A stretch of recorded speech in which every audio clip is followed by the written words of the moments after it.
السلام عليكم ورحمة الله تعالى وبركاته.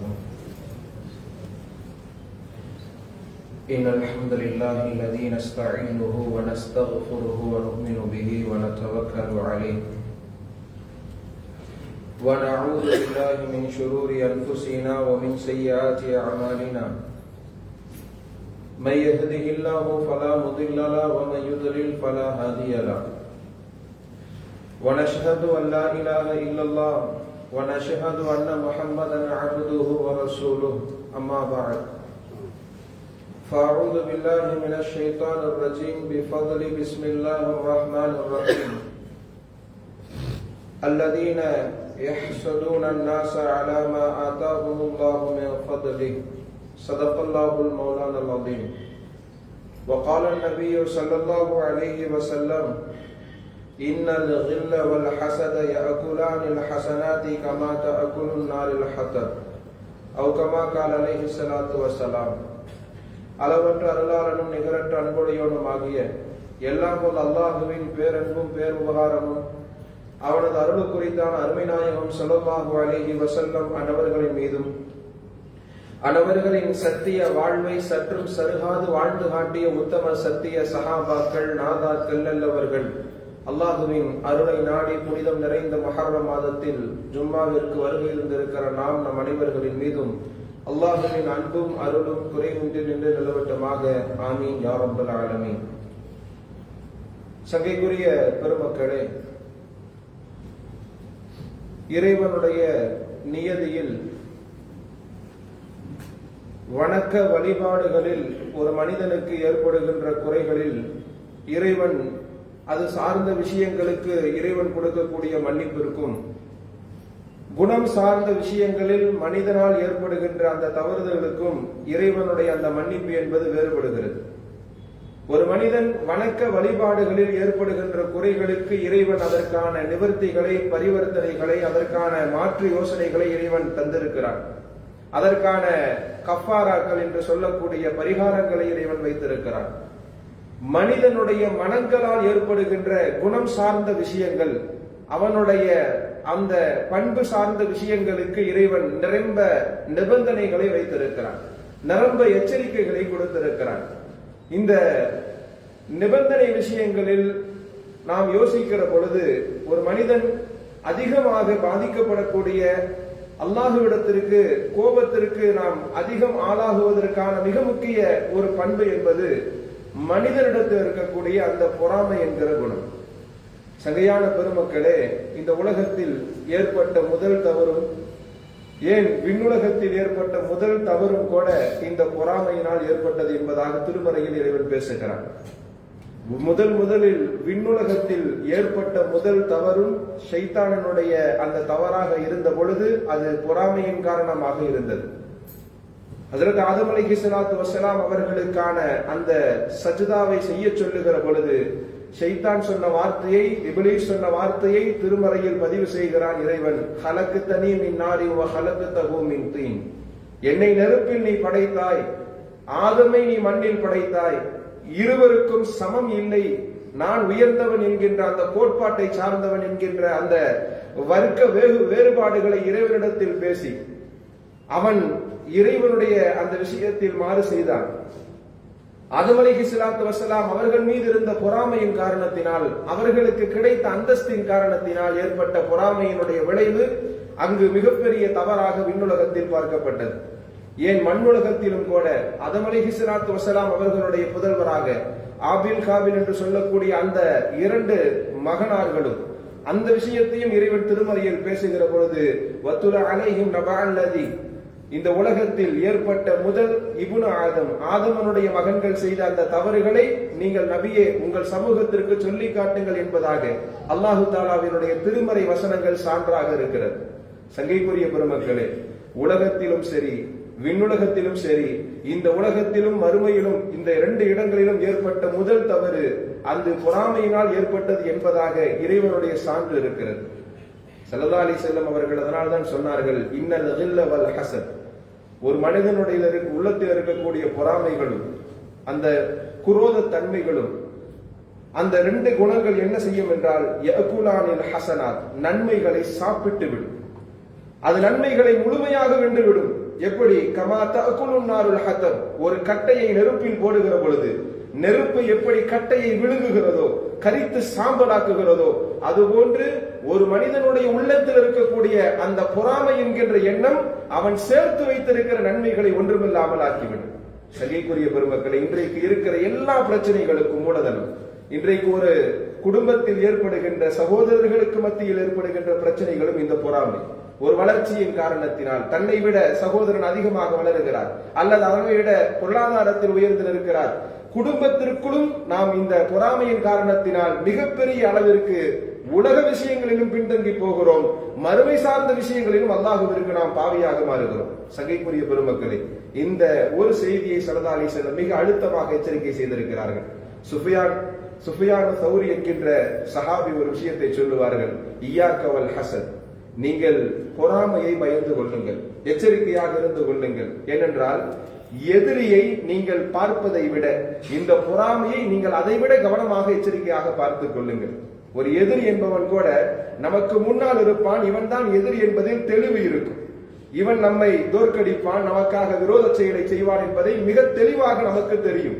ஆனால் நமக்குள்ளாக இருந்து நமக்கு எதிரான ஒரு விஷயங்களை, இறைவன் சார்ந்த விஷயங்களில் மாறு செய்வதற்கும் அல்லாஹ்வின் கோபத்தை கொடுத்து நரகத்திற்கு ஈட்டுவதற்குமான ஒரு எதிரி என்றால் நம்முள் இருக்கக்கூடிய அந்த பொறாமை என்பதாக சுஃபியானு சௌரி ரஹ்மத்துல்லாஹி அலைஹி அவர்கள் சொல்லுவார்கள். சங்கைக்குரிய பெருமக்களை, நாம் விளங்கிக் கொள்ள வேண்டும், இந்த உலகத்தில் அதிகமாக பாதிக்கப்பட்ட ஒரு விஷயங்களில் இந்த விஷயம் இருக்கிறது.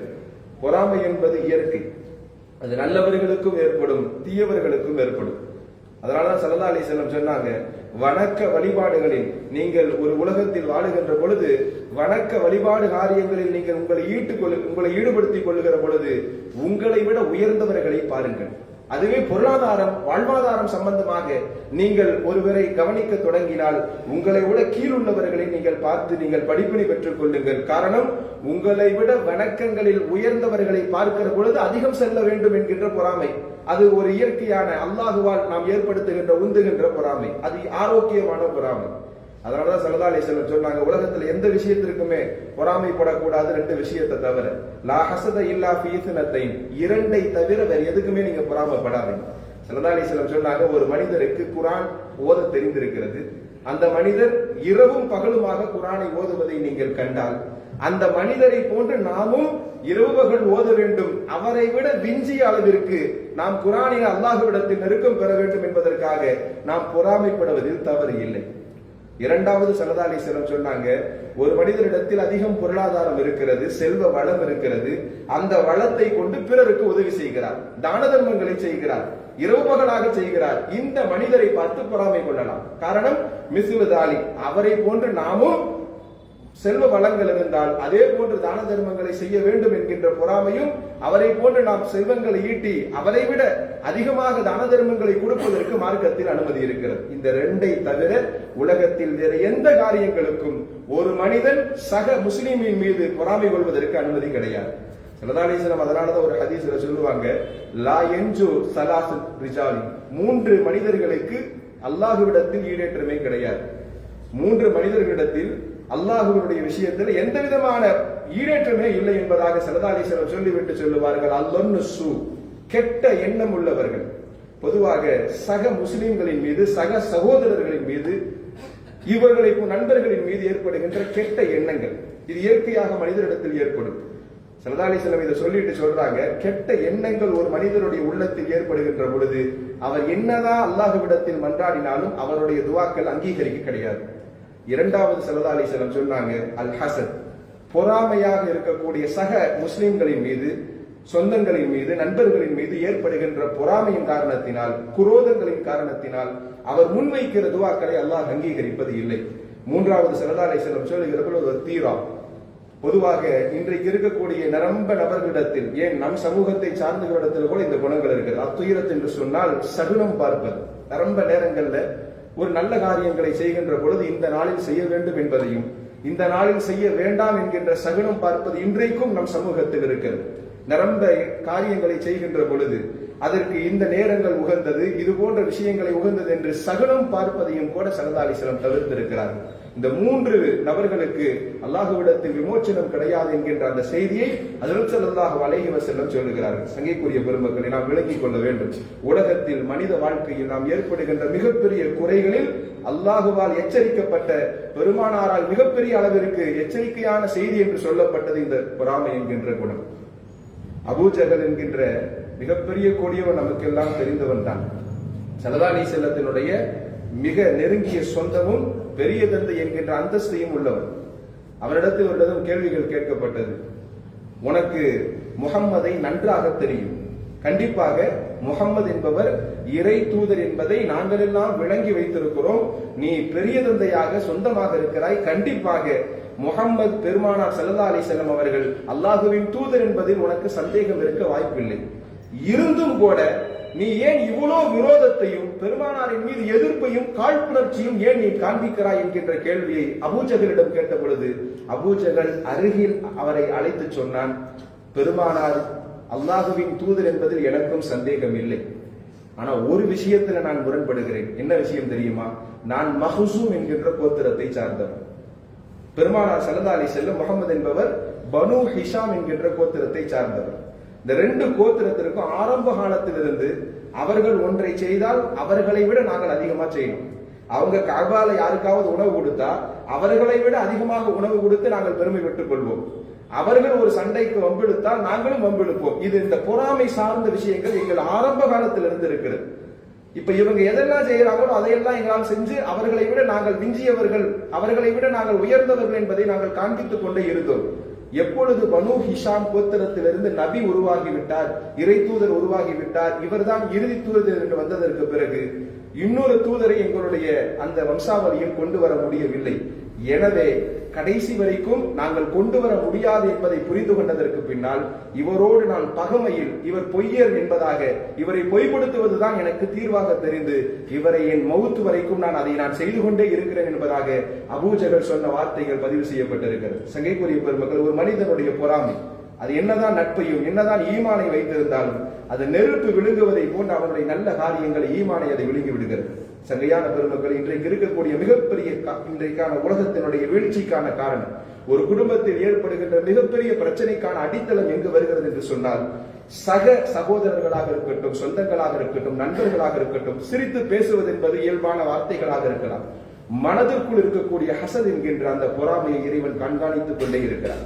ஒரு மனிதனிடத்தில் ஏற்படுகின்ற அந்த பொறாமையினுடைய குணங்கள் அல்லாஹ் நன்கறிந்து வைத்திருக்கிறார். அதனாலதான் முஹம்மது இப்னு முன்கதிர் என்கின்ற மிகப்பெரிய ஒரு தாபீர், அவர் கடைசி மரண தருவாயில் முகப்பொலிவோடு, அவருடைய அந்த சக்கராத்தினுடைய நேரத்தில் முகப்பொலிவோடு இருக்கிறார். அவருடைய மரணத்தினுடைய விளிம்பு நேரத்தில் பார்ப்பதற்கு பிரகாசமாக தெரிகிறார். அருகில் இருந்த சில மாணவர்கள் கேட்டார்கள், அவரிடத்தில் பணம் பிடித்தவர்கள் கேட்டார்கள், இந்த நேரத்திலும் உங்கள் முகம் பிரகாசமாக இருக்கிறதே என்ன காரணம் என்று. அவர் சொன்ன வார்த்தை, என் வாழ்க்கையில நான் செய்த ஒரு நல்ல காரியம் எனக்கு இந்த பாக்கியத்தை பெற்று தந்திருக்கிறது என்பதை நான் விளங்குகிறேன். நான் வாழுகின்ற காலங்களில் எந்த மனிதரின் மீதும் நான் பொறாமை கொண்டது கிடையாது, யாரையும் தவறாக எண்ணியது கிடையாது. இந்த 2 குணங்கள் நான் இந்த கடைசி தருவாயில் இவ்வளவு முகப்பொலிவோடு 100 என்னுடைய முகம் தெரிவதற்கு இது காரணமாக இருக்க வேண்டும் என்பதாக முஹம்மது இப்னு முன்கதிர் என்கின்ற அந்த பெருந்தகை சொன்ன அந்த அறிஞர் சொன்ன வார்த்தைகள். சங்கைக்குரிய பெருமக்களே, அல்லாஹ் தஆலா நமக்கு கொடுத்திருக்கக்கூடிய இந்த வாக்கியம், வாழ்க்கையில் நாம் அதிகமாக எந்த விஷயங்களை செய்தாலும், அது பொருளாதாரமாக இருக்கட்டும் அல்லது வாழ்க்கையினுடைய வணக்க வழிபாடுகளாக இருக்கட்டும், நாம் சில நேரங்களில் நாம் ஒரு விஷயத்தை கொண்டு அதையெல்லாம் பாழ்படுத்த முடியும் என்று சொன்னால் அது நாம் வைத்திருக்கிற பொறாமையான குணங்களை கொண்டுதான் அது அத்தனையும் பாழ்படுத்திக் கொண்டே இருக்கிறோம் என்பதை நாம் விளங்கிக் கொள்ள வேண்டும். அல்லாஹ்வின் தூதர் அருமைநாயகம் ஸல்லல்லாஹு அலைஹி வஸல்லம் ஒரு ஹதீஸிலே சொல்லுவார்கள், அல்லாஹ்வினுடைய நிஅமத்துகளின் மீது அல்லாஹ் சில பேருக்கு நிஅமத்துகளை கொடுப்பான், பணம் காசுகளை கொடுப்பான், அறிவுகளை கொடுப்பான், செல்வங்களை கொடுப்பான், எல்லாமே கொடுப்பான். ஆனால் அவர்களின் மீது ஏற்படுகின்ற பொறாமை என்பது அது அவருக்காக ஏற்பட்ட பொறாமை அல்ல. ஸல்லல்லாஹு அலைஹி வஸல்லம் சொன்னாங்க, அலா இன்ன லிநிஅமத்தில்லாஹி தஆலா அஅதாஹு, அல்லாஹ் சில பேருக்கு நிஅமத்துகளை செய்யறான், அவர்கள் அல்லாஹ்விற்கு எதிரியாக பார்க்கப்படுகிறார். ஒருவர் அதிகமாக பொருளாதாரம் வைத்திருக்கிறார், அதிகமாக இவரிடத்தில் அல்லாஹ்விடத்தினுடைய அந்த ஃபதுலியத் என்கின்ற அந்த அல்லாஹ்வினுடைய அருட்கொடை வந்து சேர்ந்திருக்கிறது என்பதை பார்க்கிற பொழுது ஏற்படுகின்ற பொறாமை, இது அந்த தனிப்பட்ட மனிதன் மீது ஏற்பட்ட பொறாமை அல்ல. ஸல்லல்லாஹு அலைஹி வஸல்லம் சொன்னாங்க, சஹாபிகள் கேட்டார்கள், அந்த அல்லாஹ்வின் மீது நியாமத்தின் மீது யாரால பொறாமை கொள்ள முடியும்? யார் அவர்களுக்கு விரோதியாக, அல்லாஹ்விற்கு எதிரியாக யார் இருக்க முடியும்? அல்லாஹ் ஒருவருக்கு இதை கொடுக்க வேண்டும் என்று நினைத்ததற்கு பின்னால் இறைவன் எப்படி இவருக்கு கொடுக்கலாம் என்பதை மனதில் எண்ணிக்கொண்டு ஒருவன் அவரை பார்க்கிற பொழுது அவன் பார்ப்பது அந்த நபருக்கான பொறாமை அல்ல, அல்லாஹ்வை அவன் விரோதியாக பார்க்கிறான் என்பதுதான் அதனுடைய பொருள் என்றார்கள் ஸல்லல்லாஹு அலைஹி வஸல்லம். சங்கைக்குரிய பெருமக்கள், ஒரு மனிதரை, சக மனிதர்களை பார்க்கிற பொழுது நம் உள்ளங்களில் இஹ்லாஸான எண்ணங்கள் வேண்டும். ஸல்லல்லாஹு அலைஹி வஸல்லம் அதனாலதான் நிரம்ப நேரங்கள்ல இதை எச்சரித்திருக்கிறாங்க. ஒரு மனிதனுடைய துவா ஏற்றுக்கொள்ளப்படாது என்று சொன்னால் அது கண்டிப்பாக ஒன்று அக்லுல் ஹராம், ஹராமான உணவுகளை சாப்பிடுபவர்களை துவாவை அல்லாஹ் ஏற்றுக்கொள்வதில்லை என்றார்கள் ஸல்லல்லாஹு அலைஹி வஸல்லம். இரண்டாவது சொன்னாங்க மகாசிருல் கீபத், அதிகமாக புறம் பேசுபவர்களுடைய துவாக்களை அல்லாஹ் ஏற்றுக்கிறது இல்லை. மூன்றாவது ஸல்லல்லாஹு அலைஹி வஸல்லம் சொன்னாங்க அல் ஹஸது அலல் முஸ்லிம், ஒரு முஸ்லிமின் மீது இன்னொரு முஸ்லிம் கொள்கின்ற பொறாமை அவனிடத்தில் இருக்கிற பொழுது அவன் கேட்கிற எந்த துவாக்களையும் அல்லாஹ் அங்கீகரிப்பது கிடையாது. ஒரு மனிதனுடைய இயற்கையான பொறாமையினால் இந்த உலகத்தில் 5 விதமான தீமைகளை அவன் சந்திக்கிறான். உளவியல் ரீதியாக கிதாபுகளில் சொல்லப்படுகிறது, ஒரு மனிதன் ஒருவர் மீது பொறாமை கொண்டிருக்கிறதுனால இவனுக்கு நிம்மதி முதல்ல போயிடும். கம்முன் லா என்கத்தியம், கடைசி வரைக்கும் அவனிடத்தில் அந்த கவலை என்பது இருந்து கொண்டே இருக்கும். எந்த மனிதன் இன்னொரு மனிதனின் மீது பொறாமை கொள்கிறானோ அவனுடைய உள்ளங்களில் இருக்கிற கவலை என்னைக்குமே போகாது. முதல் செய்தி அதுவாக இருக்கிறது. இரண்டாவது முசீபத்துல்லா யூஜரு அலைஹா, அவனுக்கு ஏற்பட்டிருக்கிற அந்த குறை என்பதும் அவனுக்கு ஏற்பட்டிருக்கிற அந்த சோதனை என்பது கடைசி வரைக்கும் நீங்கவும் செய்யாது. இதில் மற்றவர்கள் மீது ஏற்படுகின்ற பொறாமையை நினைத்துக் கொண்டே இவனிடத்தில் இருக்கக்கூடிய அந்த சோதனை கடைசி வரைக்கும் அவனை விட்டு நீங்காது என்பதாக சொல்லப்படுகிறது. மூன்றாவது நிஅமத்துன் லா யஹ்மிலு பிஹா, சமயங்கள் அல்லாஹ் தஆலா நியாமத்துகளை அவனுக்கு கொடுத்திருந்தாலும் கூட குறை சொல்லிக் கொண்டு பொறாமையின் காரணத்தினால் அவனுக்கு அல்லாஹ் என்ன நியாமத்து கொடுத்திருக்காங்க நான் விளங்க மாட்டான். சமயத்துல சில பேருக்கு அல்லாஹ் கொடுத்த நியாமத்துகளை கொண்டு இவன் பொறாமைப்பட்டாலும் கூட அல்லாஹ் நம்மளை நன்றாக வைத்திருக்கிறான் என்பதை நினைத்து பார்க்கிற பாக்கியம் அவனுக்கு கிடைக்காது. நான்காவதாக சொல்லுகிற பொழுது யஸ்குத்து ரப்பி, அல்லாஹுவினுடைய கோபம் அவனுக்கு எப்பொழுதும் இருக்கும். ஐந்தாவதாக துஹ்லிகு அப்வாபு தௌஃபீக், அல்லாஹ் செய்கின்ற உதவிகளுடைய கதவுகள் அத்தனையும் மூடப்படும். இந்த 5 தீமைகளை இந்த உலகத்தில் அவன் சந்திக்கிறான் என்பதாக அறிஞர் பெருமக்கள் ஹதீஸின் வாயிலாக இதை தொகுத்து தருகிறார்கள். சங்கிக்குரிய பெருமக்களே, இந்த உலகத்தில் ஒரு முஸ்லிமுக்கான அடையாளம் என்பது இதுதான். ஒரு மனிதன் எப்படி வாழ வேண்டும் என்பதை மிக தெளிவாக ஸல்லல்லாஹு அலைஹி வஸல்லம் கோடுகளை வித்து காண்பித்திருக்கிறார்கள். ஸல்லல்லாஹு அலைஹி வஸல்லம் ஒரு நேரத்தில் ஒரு ஹதீஸ் ஒன்றை சொல்லுவார்கள். அந்த நேரத்தில் சஹாபிகள் எல்லாம் அமர்ந்திருக்கிற அந்த நேரத்தில் மஸ்ஜித் நபவியினுடைய உள் அரங்கில் இருக்கிற பொழுது சஹாபிகள் நிரம்ப இருப்பாங்க. அந்த நேரத்தில் ஃபஜ்ரினுடைய ஆரம்ப நேரம். ஸல்லல்லாஹு அலைஹி வஸல்லத்தினுடைய அந்த வார்த்தை இப்படி இருக்கும், யத்லிஉ அலைக்கும் அல் ஆன் ரஜுல், இப்பொழுது ஒரு மனிதர் இந்த பள்ளிக்குள் வருவார். ஸல்லல்லாஹு அலைஹி வஸல்லம் சஹாபிகளை பார்த்து சொன்னாங்க, ஒரு மனிதர் இந்த பள்ளிக்குள்ள வருவார். மின் அஹ்லில் ஜன்னத்தி, அவர் யார் என்று சொன்னால் சொர்க்கவாதி. அவர் சொர்க்கவாசிங்கிறது எந்த சந்தேகமும் இல்லை. ஒரு மனிதர் இந்த பள்ளிக்குள் இப்பொழுது வருவார். அவர் எப்படிப்பட்ட அடையாளங்களோடு இருப்பார் என்பதையும் ஸல்லல்லாஹு அலைஹி வஸல்லம் அங்க சொல்லி இருக்கிறாங்க. தன்திஃபு லிஹ்யதிஹி மின் மாஇன், அவர் செய்த ஒழுவினுடைய தண்ணீர் அவர் தாடியில் இருந்து சொட்டிக் கொண்டே இருக்கும். ஸல்லல்லாஹு அலைஹி வஸல்லம் அடுத்தது சொன்னாங்க, முஅல்லகு நிஅலைஹி பிஷிமாலிஹி, அவருடைய இடது கக்கத்தில் அவர் செருப்பை வைத்திருப்பார். இவ்வளவு தெளிவா ஸல்லல்லாஹு அலைஹி வஸல்லம் சொல்றாங்க. சஹாபிகள் காத்திருக்கிறார்கள். ஃபஜ்ரினுடைய பாங்கு சொல்லப்படுகிறது. முதல் நபராக ஒரு சஹாபி உள் நுழைகிறார். அவர் ஸல்லல்லாஹு அலைஹி வஸல்லம் சொன்ன அடையாளங்களோடு பொருந்தி இருக்கிற ஒரு சஹாபி. அவர் பெயர் ஸஅத் ரலியல்லாஹு அன்ஹு அவர்கள்.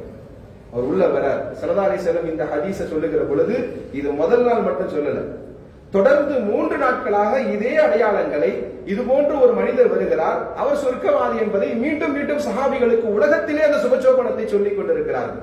சஹாபிகளுக்கு பேர் ஆர்வம், இந்த ஸஅத் என்ன செய்கிறார் என்பதை பார்க்க வேண்டும் என்கிற ஆர்வம். ஸஅதை பின்தொடர்கிறார் அம்ர் இப்னு ஆஸ் என்கின்ற சஹாபி. அம்ர் இப்னு ஆஸ் என்கிற சஹாபி பின்தொடர்ந்து அவர் வீட்டுக்கு விருந்தாளியாக போகிறார். ஒரு விருந்தினராக, ஒரு 3 நாள் உங்க வீட்டுல நான் விருந்தினராக இருக்கணும், என் குடும்பத்துல சின்ன பிரச்சனை, உள்ளூராக இருந்தாலும் கூட விருந்தினர் அனுமதி கேட்கிற பொழுது அனுமதி தர வேண்டும் என்பது மார்க்கத்தினுடைய விளிம்பு. அந்த இடத்துல இந்த சஹாபி கேட்டவொடனே என்ன காரணம்ங்கிறது பெருசா கேட்டுக்கல, வாங்க எங்க வீட்டோட தங்குங்கன்னு சொல்லி அனுமதி கொடுக்கிறாங்க. கிட்டத்தட்ட தொடர்ந்து 3 நாட்கள் ஸஅத் ரலியல்லாஹு அன்ஹு அவர்கள் வீட்டுல அம்ர் இப்னு ஆஸ் என்கின்ற சஹாபி அவரை மிக கழுகு பார்வையில் அவரை சோதித்து பார்த்து கொண்டே இருக்கிறார், என்ன செய்கிறாருங்கிறது. 3 நாட்கள் தொடர்ந்து சராசரியான ஒரு சஹாபி என்ன வணக்கங்களை செய்வாரோ அதை செய்கிறார். இன்னைக்கு நம்ம வணக்கங்களை விட சஹாபிகள் மிக வணக்கங்களில் அதிகமாக ஈடுபடக்கூடியவர்கள் தான். தஹஜ்ஜத் போன்ற விஷயங்கள், இரவு வணக்கங்கள் என்பதாக என்னென்ன வணக்கங்கள் இருக்கு எல்லாத்தையும் அவரு செய்கிறார். ஆனா பெரிதாக தனிப்பட்ட அமல் என்பதை அவரிடத்தில் பார்க்கல. தொடர்ந்து 3 நாட்கள் இந்த சஹாபி அவரை பின்தொடர்கிறார். அவருடைய ஒவ்வொரு நடவடிக்கைகளையும் கண்காணிக்கிறார். எந்த மாற்றமும் தெரியவில்லை.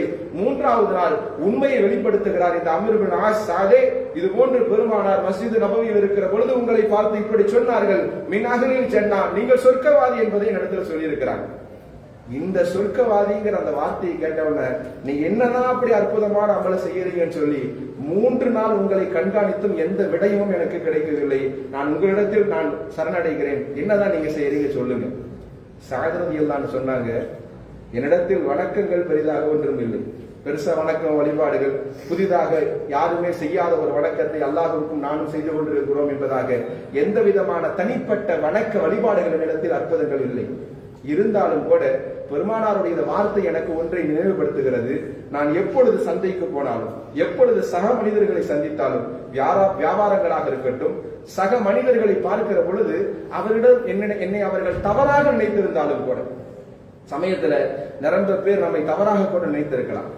அந்த சஹாபி சொல்றாங்க, தவறான எண்ணத்தில் என்னை ஒருவர் நோக்கி என்னிடத்தில் பேசினாலும் கூட அவர் நமக்கு நன்மை செய்கிறார் என்பதைத்தான் நான் விளங்கிக் கொள்வேன். அவரிடத்தில் எப்பொழுதும் நான் கெட்ட எண்ணங்களை அவர் மீது பாய்ச்சது கிடையாது.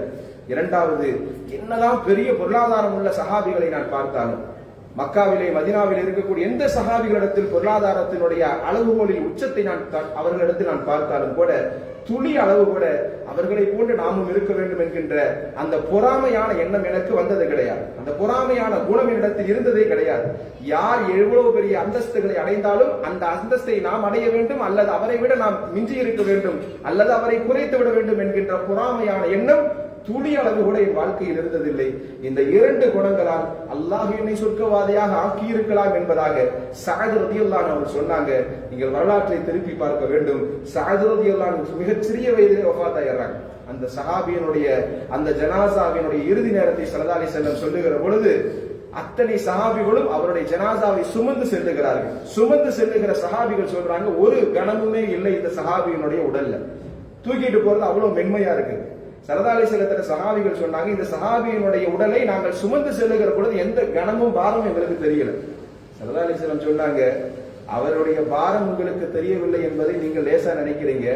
நீங்கள் அவரை சுமந்து செல்வதாக நீங்க நினைக்க வேண்டாம். அவருடைய ஜனாசாவை சுமப்பதற்கு லட்சக்கணக்கில் மலக்குகள் இந்த ஜனாசாவில் கலந்து கொண்டிருந்தார்கள். இவருடைய அந்த அஹ்லுல் ஜன்னத் என்கின்ற அந்த வார்த்தையை உண்மைப்படுத்தியது. கடைசி மரணத்திலும் கூட அவருக்கு மிகுந்த சிறப்புகள் கிடைத்தது அவருடைய நல்ல குணங்களின் காரணத்தினால். ஒரு மனிதனிடத்தில் இருக்க வேண்டிய அழகிய பண்பு இது. ஒரே ஒரு செய்தியை சொல்லி நிறைவேற்ற வருகிறேன். திருமறையிலே ஒரு சூரத்துல் ஆராஃப் என்று சொல்லப்படும். ஆராஃப் என்று சொன்னால் மதில் மேல் அமர்ந்திருக்கக்கூடியவர்கள் என்று அர்த்தம். ஒரு மதில் மேல் சிகரத்தின் மேல் அமர்ந்திருக்கக்கூடியவர்களுக்கு ஆராஃப் என்று சொல்லப்படும். அந்த நேரத்தில் அந்த ஒரு அல்லாஹ்வுடைய அந்த ஒரு வசனம் இப்படி இருக்கிறது, நாளை சொர்க்கத்தில் 3 வகையானவர்கள் இருப்பார்கள். ஒன்று நன்மையை செய்த சுவர்க்கவாதிகள், இன்னொன்று தீமையை செய்த நரகவாதிகள். இந்த 2 பேருக்கு மத்தியில வைனஹுமா ஹிஜாபுன் வ அலல் அஅராஃபி ரிஜால், அல்லாஹ் சொல்றான், இந்த 2 பேருக்கு மத்தியில ஒரு மதில் சுவர் இருக்கும். அந்த மதில் சுவற்றின் மேல் ஒரு ஆள் இருப்பான். அந்த கூட்டம் யார் என்று சொன்னால் அவர்கள் பெயர் ஆராஃப், சிகரவாசிகள் என்பதாக சொல்லப்படும். அவங்களுடைய பண்பு என்னன்னு சொன்னா, ஒன்று நன்மை அதிகமா செஞ்சா சொர்க்கம் கிடைச்சிருக்கும், அல்லது தீமையை செஞ்சிருந்தா நரகம் கிடைச்சிருக்கும். இந்த 2க்கு சமமா வந்து உட்கார்ந்து இருக்கிற ஆளுக்கு சொர்க்கமும் கிடைக்காது, நரகமும் கிடைக்காது. இது போன்ற நபர்களை விட்டு நாம் பாதுகாப்பு தேடணும். 2மே சமமாக இருக்கும், பாவமும் சமமாக இருக்கும், நன்மையும் சமமாக இருக்கும். இவருக்கு சொர்க்கமும் கிடையாது, நரகமும் கிடையாது, அவர் ஒரு இடத்தில் இருப்பார். அதுதான் ஆராஃப் என்பதாக இறைவன் சொல்லுகிறார். இந்த மனிதர்கள் சொர்க்கவாசியும் பார்ப்பாங்க, நரகவாசியும் பார்ப்பாங்க. இது அல்லாஹ் திருமறையில சொல்றான். சொர்க்கவாசிகளை பார்த்து அவர் என்ன சொல்லுவார்னா, சலாமுன் அலைக்கும், அல்லாஹ் உங்களுக்கு நல்ல விஷயங்களை கொடுத்திருக்கிறான், உங்களுக்கு நிறந்த சுகங்களை கொடுத்திருக்கிறான், உங்கள் மீது சாந்தி உண்டாகட்டும் என்பதாக சலாம் சொல்லிக் கொண்டே இருப்பார்கள். வைதா சுரிஃபத் அபுசாருகும், அவர்களுடைய பார்வை அல்லாஹ் நரகத்தின் மீது திருப்புவான். அப்படி திருப்புகிற பொழுது நரகவாதிகளை அவர்கள் படுகின்ற துன்பங்களை பார்ப்பார்கள். பார்த்துவிட்டு சொல்லுவார்கள், ரப்பிலா தஜால் நீங்கள் கோமின் தாலிமீன், இறைவா இது போன்ற அநியாயக்காரர்களோடு எங்களை நீ சேர்த்து வச்சிடாது என்பதாக அவர்கள் துவா செய்வார்கள். இந்த 2 மனிதர்களை பார்த்து பார்த்து அவர்கள் மனம் நொந்து கொண்டே இருக்கிற ஒரு வேதனை இருக்கும். அந்த நேரத்தில் அந்த அவர்கள் பேசுகின்ற ஒரு செய்தியை இறைவன் பதிவு செய்வான். நரகவாதிகளை பார்த்து அவர்கள் கேட்பார்கள், நீங்கள் உலகத்தில் எவ்வளவோ அக்கிரமங்களை செய்திருக்கிறீர்கள், நீங்கள் தான் உயர்ந்தவர் என்று பெருமைப்பட்டுக் கொண்டிருக்கிறீர்கள். இறைவனுடைய நாமத்தில் வருகின்ற பொழுது அது எனக்குத்தான் வர வேண்டும் என்பதில் மிக உறுதியாக இருந்தீர்கள். பிறருக்கு வருகின்ற பொழுது பொறாமை கொண்டீர்கள். இதெல்லாம் உங்களுடைய இழிவுக்கு இது காரணமாக இருந்தது என்பதாக அவர்கள் நரகவாதிகளை பேசுவார்கள். சொர்க்கவாசிகளுடைய உயர்ந்த குணங்களையும் அவர்கள் பேசுவார்கள். அந்த நேரத்தில் அல்லாஹ் ஒரு இடத்தில் பதிவு செய்கிறார், அல்லாஹு தஆலா சொர்க்கவாசிகள்கிட்ட ஒரு நல்ல பண்பு வச்சிருப்பான். எவர் சொர்க்கத்திற்குள் நுழைகிறாரோ அவருடைய உள்ளத்திலிருந்து அவருடைய அந்த பொறாமை என்கின்ற குணத்தை உருவிட்டு அந்த பொறாமை என்கிற குணத்தை ஒரு சொர்க்கவாதியோட உள்ளத்திலிருந்து அல்லாஹ் எடுத்துருவான். சொர்க்கத்திற்குள் போனதற்கு பின்னால் யாருக்கும் பொறாமை என்பதே கிடையாது. அனைவருக்குமான குணம் நல்ல குணமாக இறைவனை புகழ்ந்து கொண்டே இருக்கிற குணமாகத்தான் அல்லாஹ் நாளை மறுமையில் ஒவ்வொரு சுவர்க்கவாதியும் வைத்திருப்பான் என்கின்ற செய்தி திருமறையின் வாயிலாக இருக்கிறது. நாம் சுவர்க்கவாதியாக இருக்க வேண்டும் என்று சொன்னால் இந்த உலகத்தில் பொறாமை என்கிற குணத்தை நாம் கலட்டி வைக்க வேண்டும். அப்படி வைப்பதன் மூலியமாகத்தான் இறைவனின் நெருக்கத்தையும் உலகத்தில் என்னதான் பெரிய விதமான கவலைகளை அடைந்தாலும் ஒரு பொறாமையை தூக்கி ஓரமா வச்சதற்கு பின்னால் மனதில் இருக்கிற அத்தனை கவலைகளும் நீங்கி போகும். எல்லா விதமான கவலைகளையும் அல்லாஹ் எடுக்கிறான். இந்த ஒரு செய்தியை நாம் அழுத்தமாக புரிந்து கொள்ள வேண்டும். எல்லா விதமான தீமைகளுக்கும் எல்லா விதமான தீமைகளுக்கான ஆரம்பமும் இந்த பொறாமை என்பதில் மிக விழிப்புணர்வோடு நாம் வாழ்க்கையை நடத்துவதற்கு அல்லாஹ் தௌஃபீக்கினை நல்குவானாக. வாசுரு தவானா அல்ஹம்துலில்லாஹி ரப்பில் ஆலமீன். அஸ்ஸலாமு அலைக்கும் வரஹ்மத்துல்லாஹி தஆலா வபரகாத்துஹு.